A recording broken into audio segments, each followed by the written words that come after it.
इस देश के किसान, इस देश के युवा, इस देश के प्रोटेस्टर, इस देश के छात्र छात्रा सब भारतीय जनता पार्टी को आतंकवादी नजर आती है। चाहे वो किसान आंदोलन में किसानों पे लाठीचार्ज करवाना हो, वाटर कैनन से पानी फेंकवाना हो, चाहे छात्रों के आंदोलन में छात्रों पे लाठीचार्ज करवाना हो, या फिर इस प्रोटेस्टर में जंतर मंतर में उपस्थित सभी छात्र छात्राओं पे, या फिर जो भी सीजेपी के समर्थक थे, सोनम जी के समर्थक थे, उन सभी पे लाठीचार्ज करवाना बीजेपी के लिए कोई बड़ी बात नहीं है। आज 20 तारीख को सोनम वांगचुक जी के द्वारा अपनी बातों को रखने के लिए संसद मार्च करना था, यानी कि अपनी बातों को रखने के लिए संसद तक जाना था, जिसमें कि सीजेपी के फाउंडर का भी समर्थन था। कुछ सीजेपी समर्थक लोग वहां मौजूद थे, कुछ सोनम वांगचुक के समर्थक वहां मौजूद थे। दोनों के समर्थक अलग हो सकते हैं, क्योंकि सीजेपी की कुछ कुछ जो बातें हैं वो लोगों को अलग लगती है, लेकिन सोनम जी की जो पॉइंट है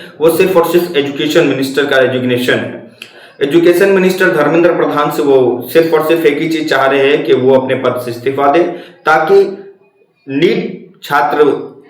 नीट के पेपर लीक होने से जो भी छात्र छात्राओं ने आत्महत्या किया है उनको एक श्रद्धांजलि मिल सके और देश में दोबारा ऐसा कभी भी पेपर लीक जैसा घटना ना हो, या फिर सरकार आकर उनसे बात करे।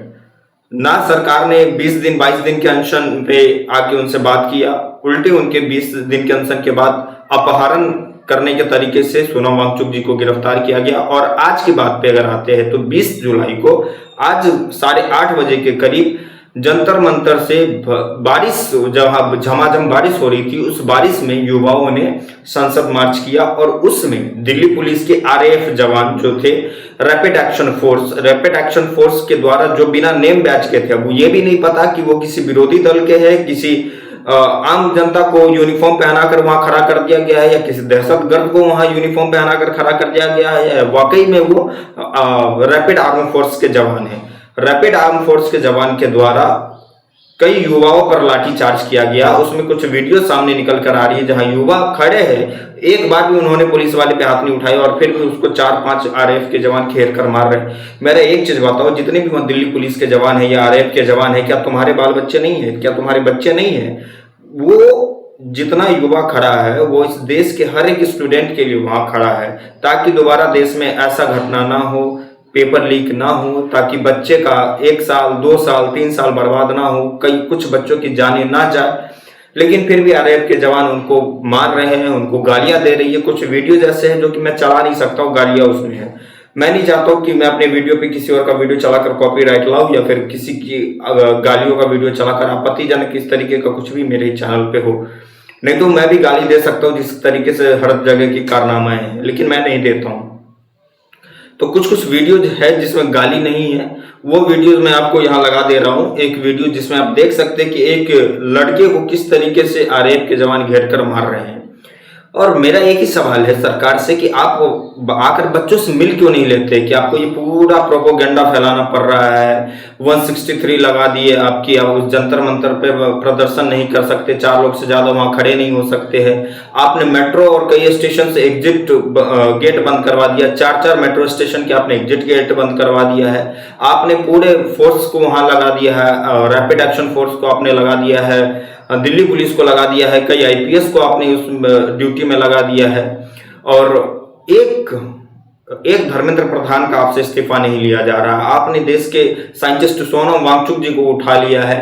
और एक बात बताइए, सीजेपी के समर्थन में, सोनम वांगचुक जी के समर्थन में अलग अलग लोग निकल कर आ रहे, कई राजनेता निकल कर सामने आ रहे हैं। अखिलेश यादव जी भी सामने आए हैं, भीम आर्मी चीफ चंद्रशेखर रावत भी निकल कर सामने आए हैं, कुछ और भी राजनेता निकल कर सामने आए हैं। अभी तो हाल ही में कल एक आर्म फोर्सेस के जवान, इंडियन आर्मी के जवान भी निकल कर सामने आए। क्या आप उनको भी देशद्रोही बता देंगे, जिनके सीने पे भारतीय सेना का झंडा, भारत का झंडा लगा हुआ है, और भारतीय सेना का जिसके जिस्म पे वर्दी है, जो अपने देश की सुरक्षा के लिए बॉर्डर पे खड़ा है, उसको भी देशद्रोही बता देंगे? मतलब सारा देशद्रोही। और बीजेपी के अंदर जो भी गुंडे मवाली एमपी एमएलए बन के बैठे हैं वो सभी बहुत अच्छे हैं। एक ही सवाल है मेरा, भैया उन युवाओं पे लाठीचार्ज मत करो, जहां तक वो शांति प्रदर्शन कर रहे हैं ना, उनको करने दो। हाँ, अगर उस भीड़ में कोई वैसा उपद्रवी तथ्य है, कोई वैसा उपद्रवी है जो भारत को अलग करने की या भारत विरोधी नारा लगा रहा है, उनको पकड़ो, बढ़िया से उनको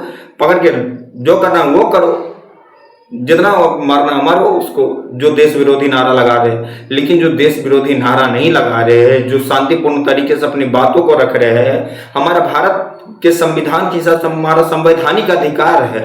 और ये हमारे भारतीय जनता पार्टी के माननीय नेताजी, पूर्व प्रधानमंत्री जी स्वर्गीय अटल बिहारी वाजपेयी जी ने भी कहा था कि सत्ता में अगर किसी भी तरीके की कमी हो तो उसका विरोध करना देश के जनता का प्रथम कर्तव्य होता है। लेकिन आप उनकी विचारधारा पर ना चलकर न जाने आप किनकी विचारधारा पर चल रहे हैं। या तो हो सकता है कि आदरणीय वाजपेयी जी ने आपका किताब नहीं पढ़ा होगा, या फिर आप वाजपेयी जी की किताब को नहीं पढ़े। तो कम से कम जो शांतिपूर्ण तरीके से अपनी बातों को रख रहा है उनको रखने दीजिए।